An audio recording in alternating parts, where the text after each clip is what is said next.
I think that this has part of been a general trend in research lately. So um, you know, research on like psychology, neuroscience dates back to about the like 1850s or so. And back then, everything was done in the laboratory because that's where all the fancy equipment was, and the fields just really developed that way.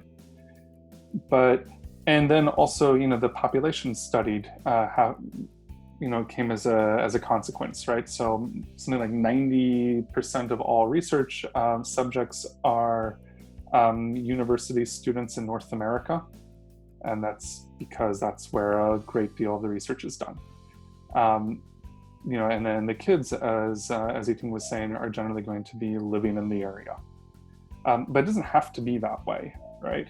And in fact, if you were to, it's not like somebody sat down and a bunch of people sat down and thought, what's the very best way we should be doing language experiments? I know, we're going to like make families cart their kids into the laboratory for an hour.